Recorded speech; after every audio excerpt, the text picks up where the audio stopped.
Jackie. Welcome to Jackie's Literary Corner. I am Jackie. So, I did try to come up with a TBR again, but once again, I took out a bunch of books and could not narrow it down. It's not as big of a pile as before, and then, of course, I had a pile of books that I recently bought or received for for my birthday that I hadn't put away. I haven't found a spot yet for them. So I was looking at those as well, and as I've said before, whenever I get new books, when I buy new books, all of a sudden I'm like, I want to read that book now. And I'm trying to get to the books I've had on my shelf for years that I want to read. But I get sidetracked by the pretty new books. So, I'm very happy to report I finally finished Jonathan Strange and Mr. Norrell, which I've been reading for years. I finally did it, and I love the book. I already was loving it, but it was taking me so long to read, and because it's 1,006 pages, so it's a big commitment, and I kept I would start and read a good chunk, then I would put it down, and then come back to it again. Well, I finally decided to use this opportunity to finish it, and I finished it the other day, and I'm so happy. And also it's even more triumphant because I'm still kind of on the Bridgerton train and rewatching part 2 of season 3 multiple times because I love the main couple in that story, Paul and I think at the moment, at least I can say they are my favorite. I still love Kate and Anthony, and I think Simon and Daphne are so cute and adorable. But there's just something about Pollen that I just fall in love with, and I admit I don't understand why people, I get it's a short season and everything, and we probably, but I don't understand why I keep seeing people that don't love them, and, because they're so sweet, and Colin, I think he was one of the better at least of the Bridgerton boys, because John Earl of Kilmartin is actually a pretty good guy. He's a pretty decent guy. But Colin is no, he's not as dramatic as Simon and Anthony, but he's constantly throughout the second part, he's constantly talking about how much he loves Penelope, even when he's mad at her. He's still talking about how much he loves her, and, he's so sweet, and is so, just cares so much about her, and is always, it's just, I love them, and yes, there probably weren't enough scenes of them because there were other stories going on, but I was fine with the other stories. Benedict's story, I could take or leave. His plot point, I could take it or leave it. I didn't, the Mondrian storyline, yeah, I could take it or leave it, but I was, the Featherington storyline, it kind of fit with the story. So, yeah, I can kind of understand, but I didn't have as much of a problem with it as some people did. And I did enjoy Violet's storyline, her arc, and of course John and Francesca. I can so relate to both Penelope and Francesca. That shyness, that, uncertainty and insecurity, and just wanting to stay home and read a book. Or in Francesca's case, play her piano. I totally can relate to that, and the pressure of going, I don't have as much pressure as they do, because in these modern times where there's not as many expectations for women to go out into the world and find a husband, but I definitely can, but I know, my dad still will worry about me being lonely and not having a companion. He does worry about that, but I don't have to worry about the pressure, but I do understand the not struggling with social situations. And her and John are such a sweet couple. They are so cute together. And just the fact that they can sit in silence with each other. And they still connect with each other. They form this relationship, this bond. And, I don't know, the controversial issue with their storyline, I don't have as much a problem with it. I'm okay with it. Because I'm not a reader of the books. So I'm not, I think I get why people are not happy with it and why people are a little conflicted. But I get why people, I think I know why. But I was actually fine with the choice they make, but I'm also not attached to the books. And of course, I love the love triangle of, Eloise, Penelope, and Colin. It's not a romantic love triangle because, Eloise is not in love with Penelope. She is, Penelope's was her former best friend. The Lady Whistledown stuff was really good, and how that is resolved. I think they resolve it even better than what I've heard happens in the book, because I've gotten recaps of the book, so I have an idea of what happens in the book. And from what the recaps have said happens in the book, I think what they do in the show is better. I love her relationship with her mom and how that story plays out and that arc plays out. And everything about this, I love it. I've watched it on repeat. Do you know there are people that do love it like I do? I know that they are out there.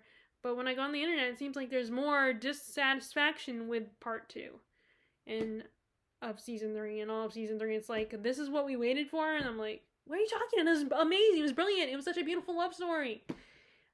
And no, Colin is not Anthony or Simon. He is his own person. He's not as, like, dramatic as his brother and, Simon is. He's more like, he's a soft boy. He's my soft boy. And he's like, and yes, he screwed up, but you know what?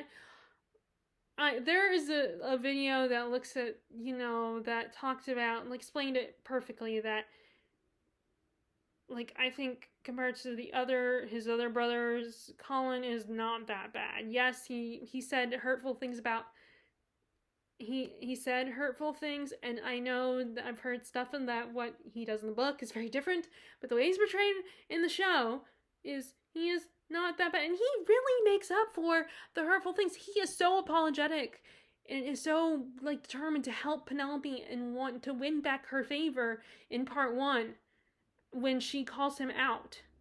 And yeah, he is kind of, when he comes back, he's trying to become what he thinks the Ton wants him to be. He's a bit of a player, but you know what? You learn quickly that even though in the beginning he liked it, he does quickly realize this doesn't make him happy. He is not satisfied. So yeah, I will defend Colin in this season, and and I will still, even the side plots I'm fine with. Like I said, some of them I could take or leave, but I'm fine with it. The only thing, I wish it was longer. And yeah, there's some criticisms that, I kind of agree with, like, not just the length, but also I wish we had got more time with Pollen after the big conflict is resolved.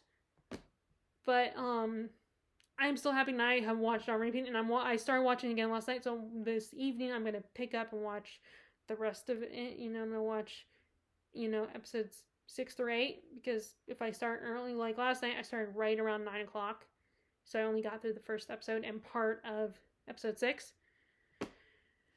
So anyway, okay, so I just wanted to talk about that, because I love part 2. I've watched it on repeat several times, and I am excited to see what they do with Benedict in his season, because I think it's been confirmed that Benedict is going to be the main character season 4, and I really want to get Eloise's season 2. I want to see what they do with her character and where she goes, and I'm kind of curious to see the direction they go with Francesca, because I know I have some idea of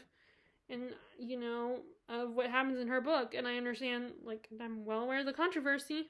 So anyway, other than that, as far as my reading goes,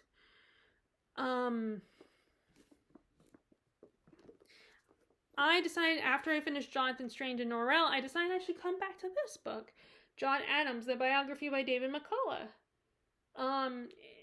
And we are in France right now, although, well, we're done with France. They're leaving France as we speak, the Adams family.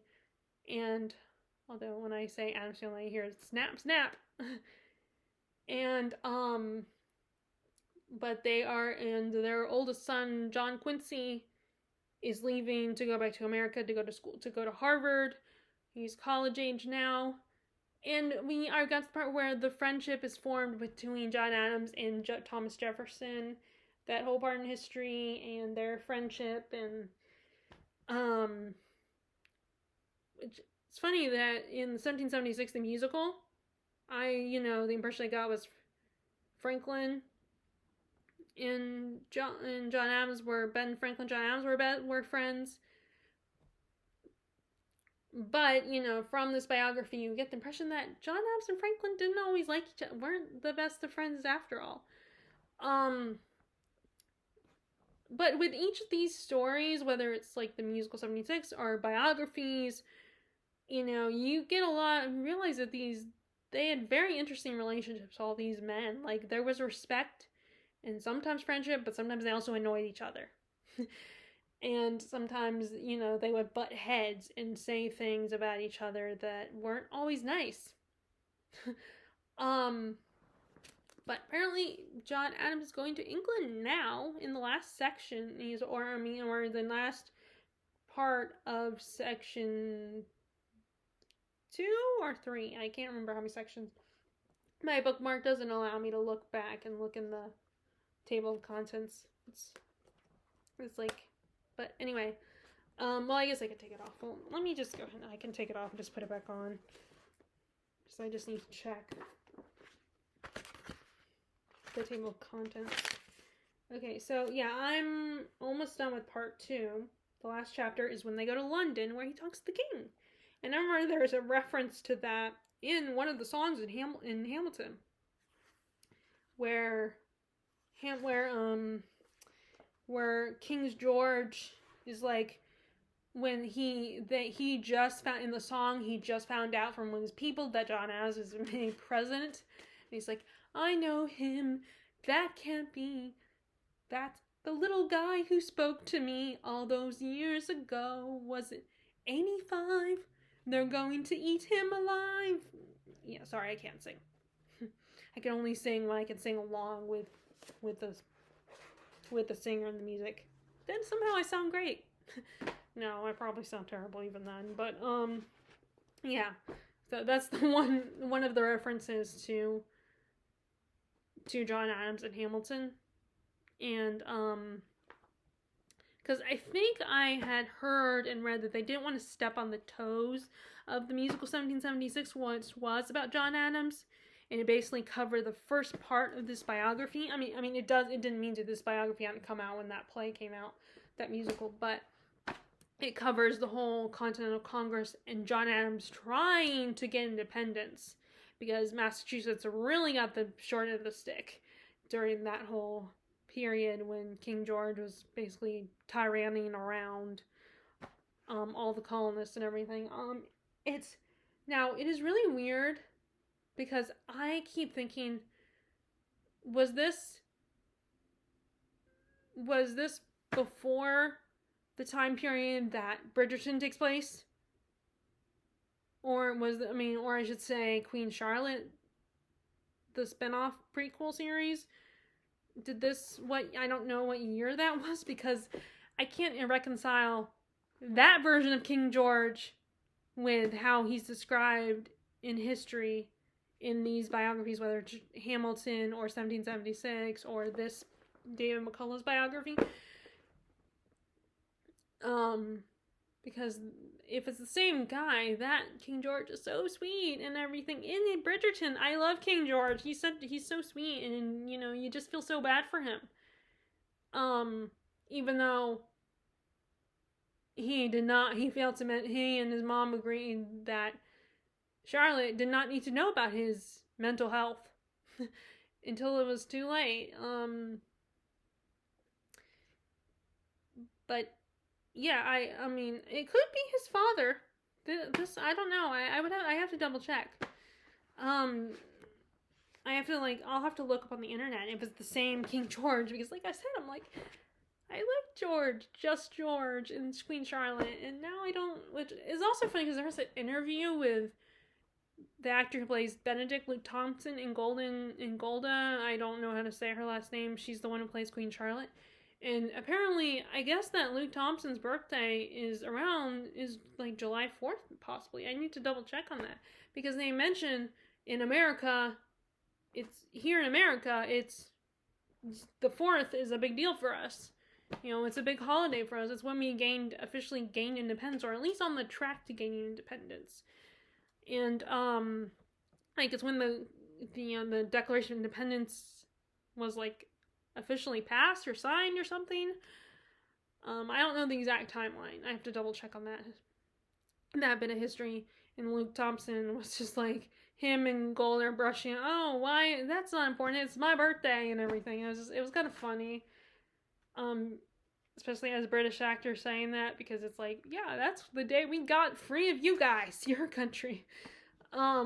Joking, And, but anyway, so I'm almost to the part when his presidency, which, from what I've heard from other, like, Hamilton's biography, he struggled a lot. John Adams struggled as a president. And according to a Hamilton biography, he was not always as good at it, And he was very stressed and cared a lot about what people thought of him. So I'm eager to get to David McCullough's thoughts on his presidency, what he says in the book, and his struggle as president, and learn about his struggle as president when we're talking about him specifically. Because, like I said, the Hamilton biography made it seem like he really struggled, and he had a bit of a temper, and was very insecure, and did not trust Hamilton at all. But that's why I think it's important to read multiple biographies, because if you really want to understand this period in history, a certain period of history, because I think it's good to get multi-perspectives on each historical figure's point of view, because they all see things very differently. And what one biography could say that someone was bad and hated, but then another one, especially if it's about them, we don't, it might be biased. Like, all these biographies might be very biased. These biographers might be biased, or at least the person they're writing about would have a biased perspective. So I think having reading multiple biographies that have different angles on everything is very informative and can be very helpful for you to. I mean, sometimes I almost wish I was in school again, so I had a good reason to, write about this. And to, talk about it and do, a paper on it. I know this sounds such a nerdy thing to say, but yeah, I want to, I would love to, write about this. And, have a reason to do research and not just read, but, be motivated to have to take notes and stuff like that. Because I feel like at times I do need to be motivated to do more than to annotate something and do more than just reading it. Because I have not, I have had, dog-eared some pages, because I do dog-ear, because I know I've said in the past that dog-earing kind of bugs me, but it really does not bug me. I mean, it really was a lie when I said that dog-earing bugs me, because it really doesn't. I'm just trying to come up with something. And sometimes I do, when I see a book has been dog-eared, I will fold the pages over, but, fold them back. But then I've come to realize it doesn't really bother me, unless it's a really big fold. But because I do that with all my books as a way to mark the page if I don't have, writing somewhere to, mark something, if I want to mark or make a note of something, I fold it over just to do that, just to, make sure, okay, this is the page where that line is or that sentence is. So I still have a lot of those, but I haven't come back to it. But anyway, this was really so this I am very interested. I am enjoying this reading about John Adams, and I do at some point want to read some more of the letters, because I did start reading some of the letters between him and his wife, but I haven't read a lot, so I want to come back to it at some point. But anyway, so yeah, that's what I'm kind of currently focusing on before the end of the month, but I'm definitely not getting this finished before the end of the month. I just want to read a good chunk of it now. Okay, so here's my problem. So it is Jane Austen July is coming up, but then there are all these other books I want to read as well. So first, let me just show you my Jane Austen July TBR, at least what I'm thinking. Okay, well, first let me show you. So I've said this before, that our plan is to go to London in September. And I did make it clear that that's where I want to go. My dad brought up, he wasn't sure about the trip, and he brought up recently, let's go to, how about Hawaii? And I made it clear, he could tell that I was not happy about that because I've been to Hawaii. Yes, it's beautiful, great weather, good food, but I don't care about Hawaii because I'm not a beach person. Yeah, I've gone to the beach with family, but, if I could choose what vacations to take, if I had a choice in our family, then the beach would not be my first option because I don't want to just lay around or play in the beach in the ocean. I don't care about that. I want to go, walking around, exploring learning more about history and, going to Europe and just I love Europe. I want to, there's so many European countries that I want to visit, some that I definitely don't want to visit, but I prefer that over going to a beach for a vacation. So, and I've been wanting to go to London, England for years. So this is a Jane Austen and Bath walking tours book I got over Christmas last year. And which I remember thinking, now this is a lot smarter than I thought it was. So this is kind of you get a lot of information on these places and, pictures, of course, and, places you can walk and explore in Bath. And I did start reading it. So I want to read it before we go. So I might read it in this month. So it's more of a guidebook. It's not a book for reading. It's just a guidebook, an informative, if you take a trip there, all the different locations and the history and all that, places you can go and everything. But, so yeah, this is more of a, not a read book, not a book you read for fun, but just to informative kind of book. And then the other one I have is Jane Austen, England, a travel guide. So, again, this is,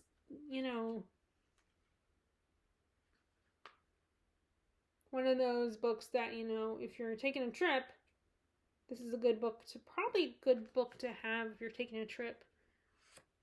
And just it's when it says a travel guide to all the different places that are related to Jane Austen. And I wanted to look through this at some point. So it's more of a look through it book and maybe read a little bit. So yeah, I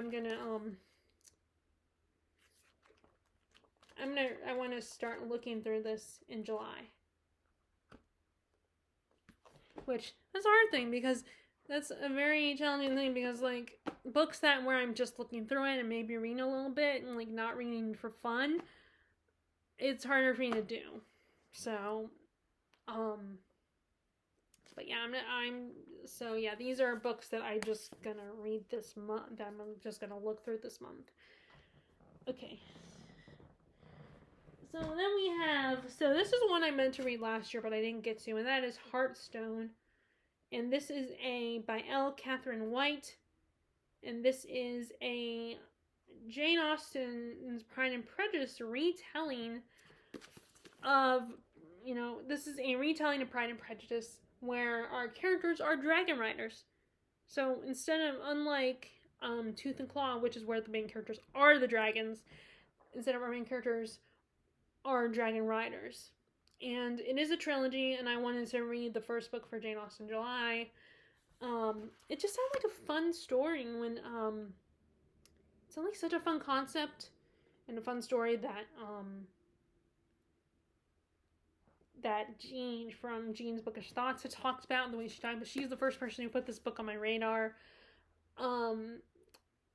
I remember loving Tooth and Claw, and then I heard she talked about this one as well, so I was like, I'm checking that one out.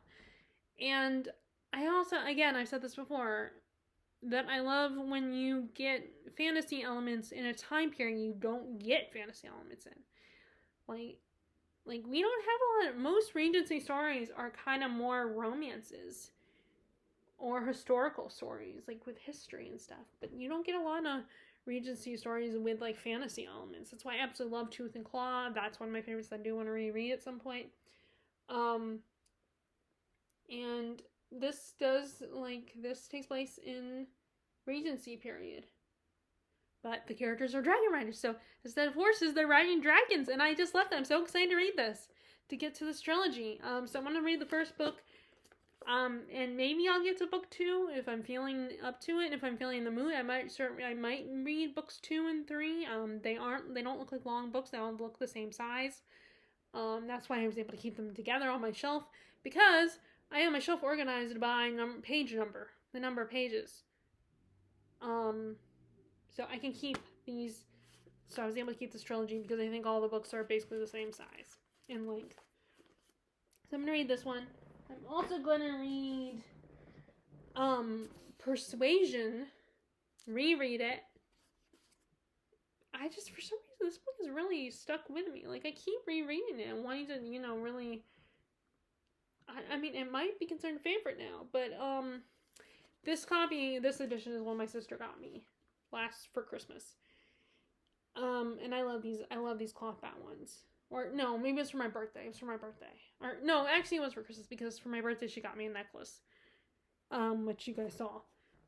But I thought, I've been meaning to reread it, and I've been meaning to get a different edition, so she got me this one. I'm so excited. I love, and I'm starting to fall more and more in love with Persuasion. I don't know what it is. And I do have one of the mini-series, I think it's the mini-series version adaptation of Persuasion, that maybe I'll watch that one, along with Emma in Pride and Prejudice. And then the only modern adaptation I have is Clueless, that I actually have on my shelf. There are some web series that I might check out for, but, I don't know how that all works. I don't know if you I guess you just type it in YouTube and find it, and then you can watch it. Like watching just a regular YouTube video. So I might see if I can check out some of those web series that they have. I don't know if you have to actually go to a website or if you can just find it on YouTube. But there's a lot of interesting ones that are modern retellings of some of Jane Austen's novels. But anyway. But I am excited to reread this. And I love this edition. I love these cloth-bound ones.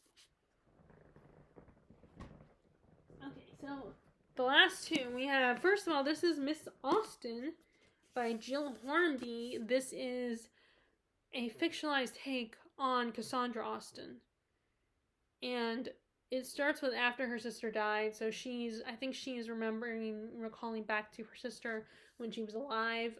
I think Jane's favorite niece plays a major role in the story as well. Not just Cassandra. And it sounded like such a good book. It sounded like such a sweet story, and also probably a very bittersweet story. Because sadly, we all know what happened to Jane Austen. And we know that Cassandra never remarried. So she doesn't get romance. She might get a love story. Like, we might be able to see her relationship with her husband or her fiance. But it sounds like it's gonna be a kind of bittersweet, this story. Of course, the author could give Cassandra a happy ending. I don't know, because, and then I'm also going to check out this one I bought from when Black Castle was still around, I think it was last year when I bought it.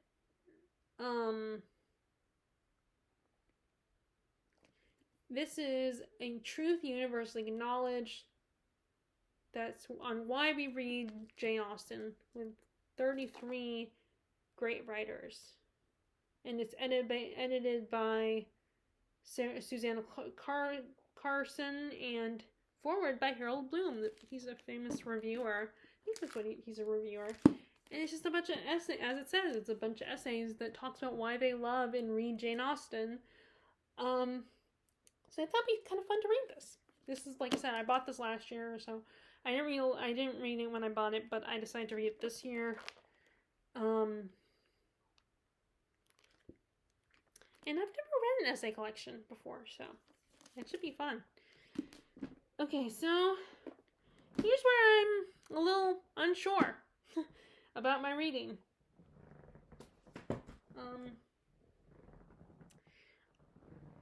First of all, I just grabbed this one off my pile of books I recently purchased, which is The Overstory by Richard Powers. And I kept debating about this one. I wasn't sure if I would like it or not. I haven't started it. I mean, there's always there could be a chance I might not like it, but I had wanted to try it because it just sounded so intriguing, and a lot of people love this book. I mean, and it did win the Pulitzer Prize. Now, that's no guarantee that I'm going to love a book, of course, because not every Pulitzer Prize winner is a big hit for everybody.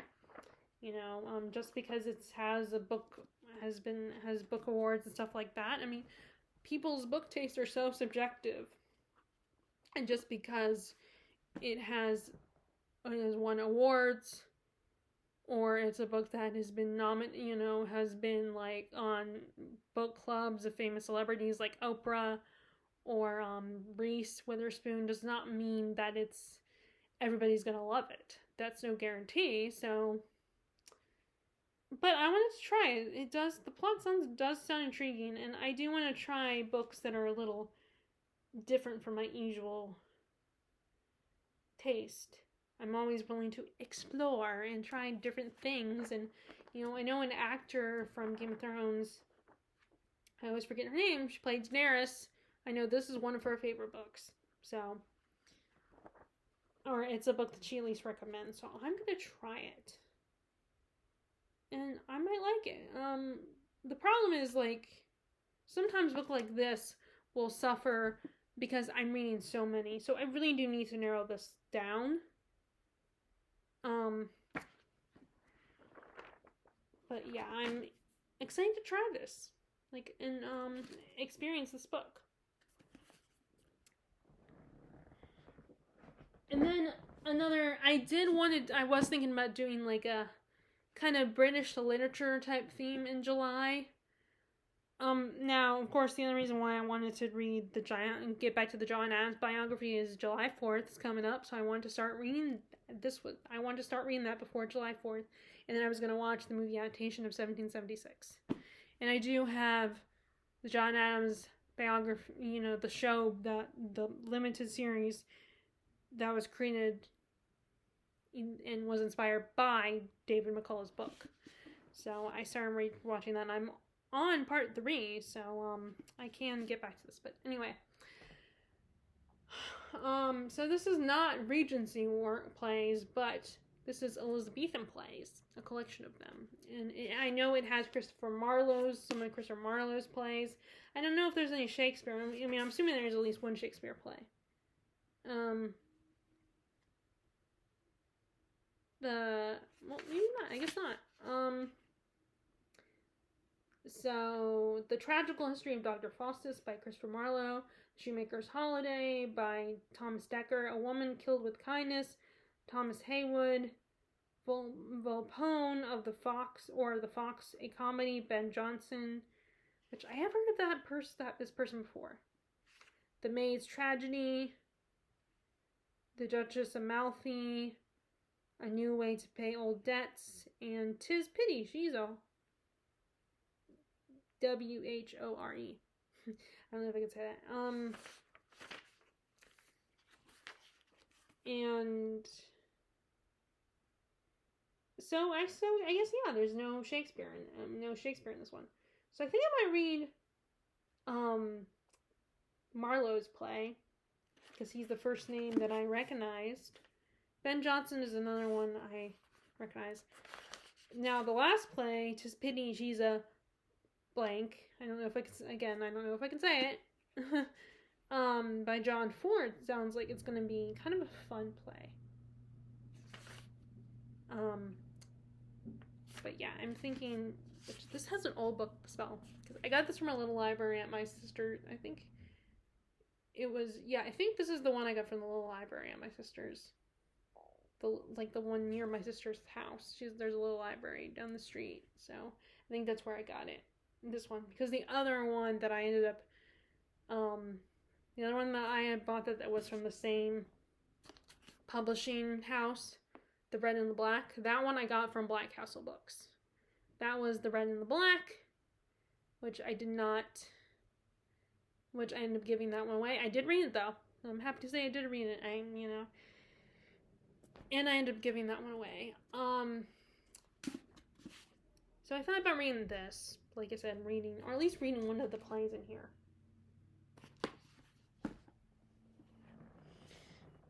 Now, I also thought about reading Hilary Mantel's the Wolf Hall, which is the first one in the Thomas Cromwell trilogy.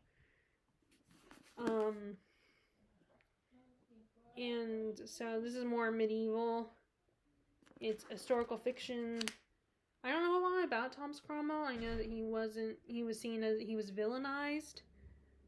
And he was a big influence when it came to, King Henry VIII in his reign and everything, because, this Thomas Cromwell, was trying to rise up in history, so to speak. And, and from what other people have talked about, it kind of looks at him from a different perspective, because like I said, he was villainized. So this, because it's about him, we get to see a more in-depth story about him, and kind of get to know and get his side of the story, and maybe realize that he's a little more complicated and not as villainous as he's painted. And this is a trilogy, so far I'm surprised, but the second book, Bring Up the Bodies, I was surprised because that one's it doesn't look as long. It looks kind of short compared to this one. The Mirror and the Light, though, that one looks pretty long. That's the third one. That's the last one, so. There's that one. And then I picked out some more Victorian-leaning stories, this one, Vanity Fair by William Makepeace Thackeray. This is about a woman who, what's her name? Becky Sharp. And she and her classmate are kind of competing, I guess, for attention and trying to, So this one is like Emma, or kind of Emma Gone with the Wind, with the main character and everything in the plot. And this is the one I thought I would check out. And I know that one of you guys commented in saying I should read this. They said this one, and that person also did tell me I should, also was the person, I believe, who mentioned me reading Native Son, which I did try that one, and I don't know if I'm going to come back to it or not. It's still kind of sitting there, and I haven't thought about it. I did think about, which I have it here, where is it? I cannot remember. It's under a pile. Is it? Okay.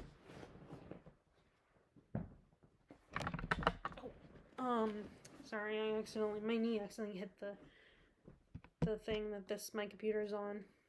So sorry about that shaking. Invisible Man, get to that one. See about this one, if maybe I would like this one better than Native Son. I mean, there's still a small, tiny chance I might like Native Son, but probably, I feel bad for saying, but probably not. And that one might just go back. I mean, never say never, though, because I might, maybe buy my own copy of Native Son, where I don't feel as pressure to read it, because I don't own it. It's not my property. My copy of Native Son belongs to my sister, and even though there's no pressure to return it from her end, I still feel like I need to give it back to her. It's not my book, so, and if I'm not going to read it, then I feel like maybe I should at least buy my own copy of that one if I decide, again, give it another shot. And I didn't get very far, so maybe I should, but I'm just not motivated to read that one. But I am intrigued to read this one, Invisible Man. And I think it would be great to read, because I was thinking about doing an American literature theme during the summer. That was one of my ideas for reading. I don't always stick to themes, but I can still read it, so there's that one. So look at that one. And, but anyway, these were the two books no, I mean, so Native Son, and then this one, one of you guys mentioned I should read, so I might get to this one next. Especially since, like I said, the plan is to go to England in September.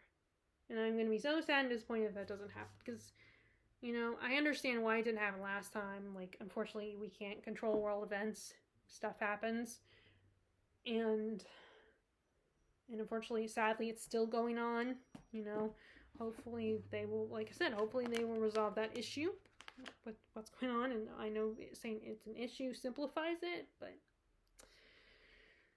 because it's more than an issue. So either way, I hope it gets resolved. But anyway, so yeah, these two I'm considering next. Fortunately, though, this one is really long. And this one goes in my whole British literature theme.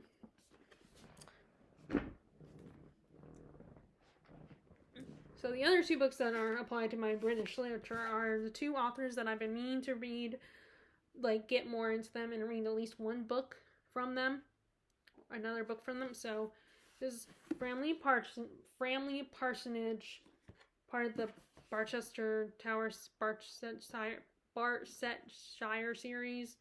This is book 4 or 5. And each one is about a different resident of this small community. And at first I wanted to read by Trollope, I wanted to read that, what is that one big one? There's that one big book he wrote. I cannot remember what it's called, but I was gonna read whatever one I'm thinking of right now, but I'm trying to think of the title. But then I was like, this is part of a series, and I want to make progress in the series. So I figured maybe I should just pick up this one next instead of that one, the one I can't remember the title. So I might get to this one next. This is another old one. This is one I got from Black Castle. So this is one I probably should consider redoing. Getting back to. I don't know why I said redoing. And then the last is, the other one is a Wilkie Collins book. This is The Moonstone. This is the one where the woman gets a necklace, or no, this is one that's, yeah, she has a necklace from India that she's given, and then she ends up losing it. So it's a bit of a murder mystery kind of story. And I know some people would think you should read that during, autumn or something, but I want to finally pick up and read a Wilkie Collins book and actually finish it. And this one looks to be the shortest one that I own anyway. So I want to pick this one up, read this one as well. So I think those might be the two that Trollope and Wilkie Collins I want to get to this summer, the rest of the summer. And then there's so many other books here that I can't narrow down. I mean, I have occasionally thought about even asking my parents to look at my books and give me an idea, but I feel like that wouldn't really be much of a help. Because even if they wanted to, I would probably do the same. I would still probably be conflicted and confused, because even when my friend made suggestions, when I was talking about how it's hard for me to pick books that I want to bring with me when we go on vacation, and she was like, oh, well, bring one new book and one old book, and still didn't help, because I'm like, I want to bring all the books. Or I want to at least bring 4. So I do need to get to The Ultimate Through Hike, which was a book I got 2 years ago from when I went to my dad to an author event around, which was something, it was his first time attending, and he had wanted to, and earlier this year he went around the same time that he went the year before, that now that he had a book, his own book he had written, he has 2 books now, and so he went to that same event, which he invited me to go, but I was nervous about going because I've only read 2 of the books, that I got from that event, and one of them it's just not my type of book, but I was trying it out.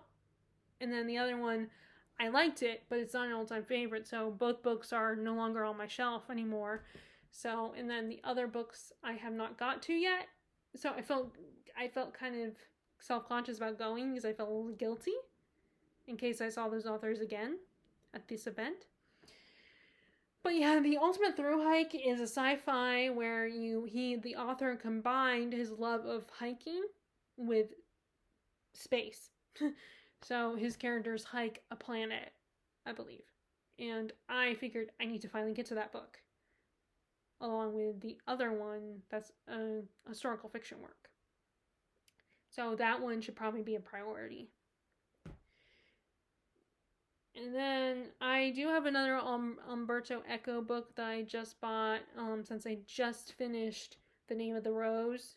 So I'm like, let me get to this one. And it feels like it could be a potentially summer read because, I don't know, I just get summer vibes from it. It's like a thriller, and like thrillers for me that are like, thrillers are like this like Dan Brown-esque plot, stories that are like Dan Brown plots. I feel like those feel like summer books. I don't know why. Because most people, I imagine a lot of people think of those as more autumnal reads. But for me, this feels very summery. I can't explain why. But this is Full-Caught Pendulum is what it's called. Like, these guys create a game, I think, based on like a conspiracy in history. Or something like that. Like, I would like, I'm trying to see, I don't know if I can grab these books, because I did bring them down, but I don't know if I could, let me just,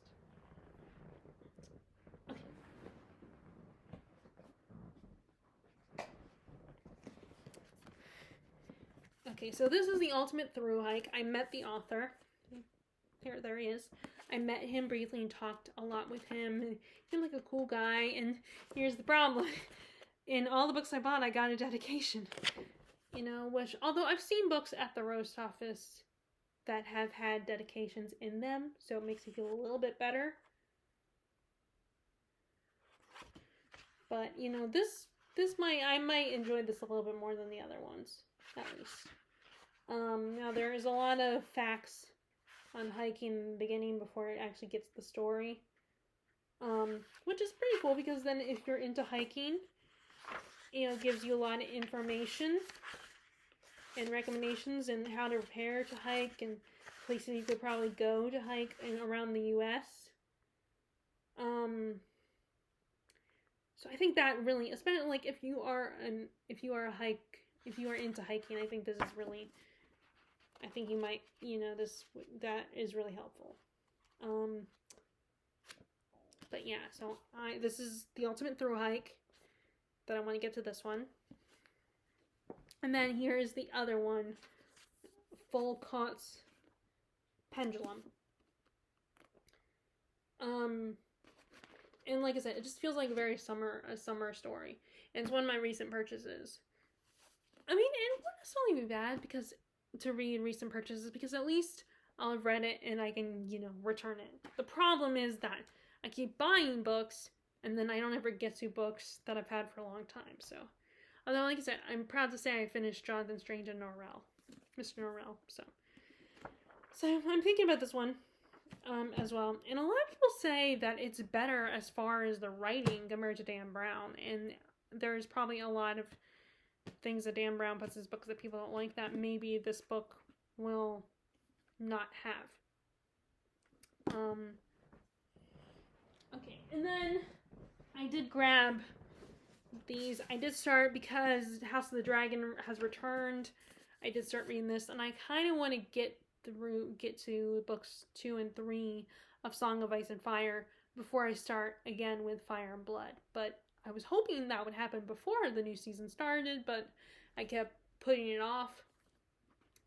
So I just gotta make sure not to make the same mistake I did with Song of Ice and Fire, where I got into the show and did not get to the books, and like put the books down and haven't come back to them. because it's like, oh, I'll just watch the show because that's easier sometimes. So I want to at least read some of these, and this is a book that I'm probably at the halfway point in this one, so I need to get this. Is another book that I've started and I want to finish. And then we also have the 4th book in the Dark Tower series. So I had reread the first 3 books, and at the time, and I have not read book 4. So this is not a reread. This is me reading it for the first time. So I want to get to this one as well. And this is kind of a priority. I keep going back and forth between this one and The Stand, and The Talisman I thought about reading as well. And this is kind of a story where, like, you do start off with our infamous quartet, but then Roland is telling the quartet the story of how he met him and his beloved, the woman he, I think her name is Susanna. I think she's Susanna. And his relationship with her. And what happened and everything, so. And why she is gone from him, so. And I don't want, again, to wait several years before I finish the Dark Tower series and then feel like I have to reread them for a 3rd time, the first 3 books, so. This should be a priority as well. Okay, so there's those. So yeah, I feel like I'm basically talking about the same books, maybe a little less. Not as many books as last time. I did grab The Lives of the Caesars because, remember I had said I want to do a kind of a Roman theme. I thought about doing that as well in the summer. And I know I probably should do that in March because the Ides of March, but I never did. Like, see, that's why, again, as I've said before, and I'll say it again, I will make plans. I like making plans, but then when times actually fall through with the plan, I'm not very good at that. Like, unless I actually have someone helping me and guiding me, like, not holding my hand, but at least a motivation, giving me motivation. I did think about reading The Beautiful and the Damned. I think that's by Fitzgerald. We did buy that volume of only a handful of Fitzgerald's novels. I still want to read the Zelda biography, which I don't have. I haven't bought yet. And, there's other themes, like, I still want to do kind of my seafaring adventure type themes. I did grab Mad Ship and the English Passengers. And then I also grabbed A Natural History of Dragons, and then Ian Forster's Passage to India, and like, I basically feel like I'm repeating myself with a lot of these books, because I just cannot settle. I can't make a decision, and I'm just such an indecisive person. But at least I narrowed it down a tiny bit. So I don't know what I'm going to read in July. Like, I wanted to kind of make a video for you guys to update you guys.